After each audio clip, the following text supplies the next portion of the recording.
ذات نے ہمیں اس جگہ پہ جمع فرمایا، اللہ عز و جل سے دعا ہے ہم سب کی مغفرت فرمائے اور ہمیں اس مبارک مہینہ کے فیوز سے نوازے۔ خوشخبری ہے اس انسان کے لیے جو رمضان کا مہینہ پائے اور رمضان کے مہینے میں وہ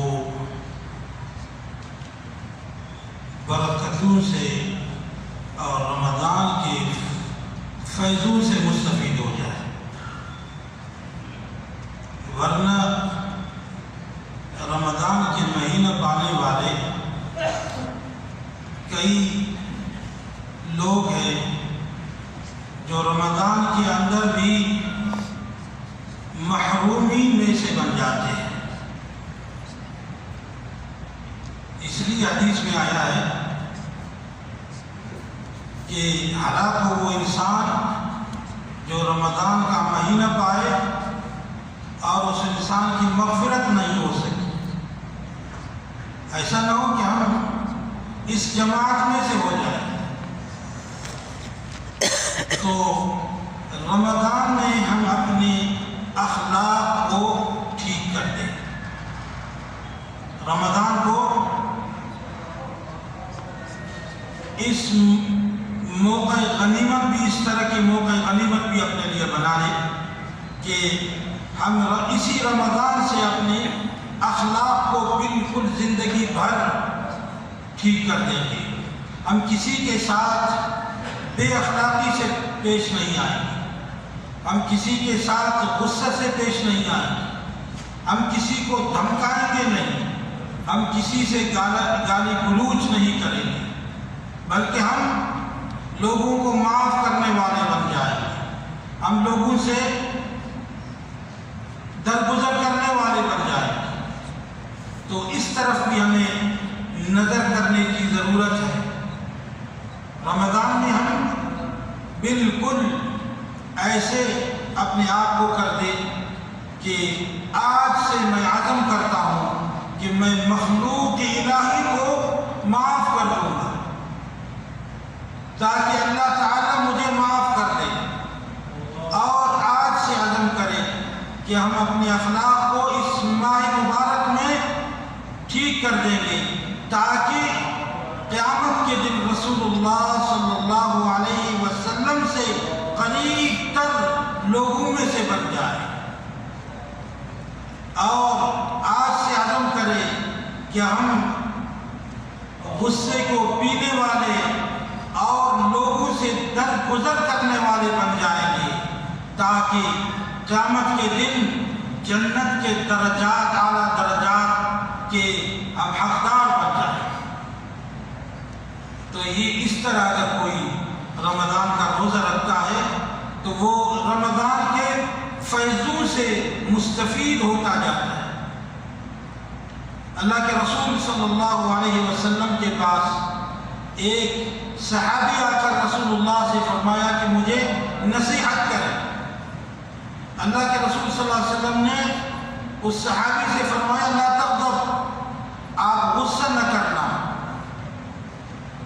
غصہ نہ کرنا۔ اب یہ ہے ایک جملہ، لیکن اگر کوئی اس کو اپنی زندگی بنا لے تو کئی مشاکل سے نکل سکتا ہے اور کئی آداب کو اپنے اندر سمیٹ سکتا ہے۔ تو صحابی رسول پھر اللہ کے رسول صلی اللہ علیہ وسلم سے فرمایا مجھے نصیحت کریں۔ اللہ کے رسول صلی اللہ علیہ وسلم نے ان سے فرمایا کہ آپ غصہ نہ کریں۔ اور تیسری بار صحابی نے فرمایا اے اللہ کے رسول صلی اللہ علیہ وسلم مجھے آپ نصیحت کریں۔ اور تیسری بار بھی رسول اکرم صلی اللہ علیہ وسلم نے یہی بات دہرائی، غصہ نہ کریں۔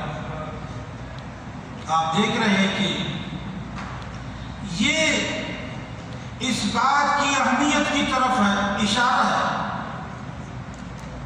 کہ غصہ کرنے سے انسان معاشرے میں اپنا نام و نشان مٹاتا ہے، اور غصہ کرنے والے سے لوگ دور رہتے ہیں، اور غصہ کرنے والے کے ساتھ لوگ بیٹھتے نہیں، غصہ کرنے والے کے ساتھ لوگ سفر نہیں کرتے، اور غصہ کرنے والے کے ساتھ لوگ کسی بھی جگہ پہ کام کرنے کے لیے تیار نہیں ہوتے ہیں، اگرچہ سیلری ادھر زیادہ کیوں نہ ہو۔ اور غصہ کرنے والے کے ساتھ لوگ دیہاڑی پر جاتے نہیں ہیں، اگرچہ وہ پیسہ دینے والا ہے، لیکن کہتے ہیں کہ بھئی وہ انسان کو بے عزت کرتا ہے۔ غصہ کرنے والا اپنے آپ کو لوگوں سے الگ رکھ دیتا ہے، تو اس لیے اور غصہ کرنے سے سارے معاملات ہو جاتے ہیں، جیسے طلاق کا معاملہ ہے تو یہ غصہ کرنے کی وجہ سے ہے، اور اسی طرح دو بھائیوں کا آپس میں لڑنا یہ بھی غصہ کی وجہ سے ہے، اور والد سے اولاد کا ناراض ہونا یہ بھی غصہ کی وجہ سے ہے، اور امی سے بات نہ کرنا یہ بھی غصہ کی وجہ سے ہے، اور کئی جگہ پہ والدین اپنے بچوں سے ناراض ہے غصہ کی وجہ سے۔ مجھے اس وقت افسوس ہوا جب ایک آدمی نے 5 دن پہلے مجھ سے کہا کہ ہمارے والد صاحب ہمیں ہماری امی سے بات کرنے نہیں دیتے ہیں، ہماری امی سے ہمیں بات کرنے نہیں دیتے ہیں غصہ کی وجہ سے، کہ بھائی نے ان کی بات نہیں مانی اور بھائی کو گھر سے نکال دیا، اور میں بھائی کے ساتھ کام کرنے کے لیے نکل گیا کہ میں بھائی کے ساتھ کام پکڑ کر کام کرتا ہوں، تو مجھ سے بھی والد صاحب ناراض ہو گئے اور ہمیں سکی ماں سے بات کرنے نہیں دیتے۔ تو یہ سب کیا ہے؟ غصہ کی وجہ سے۔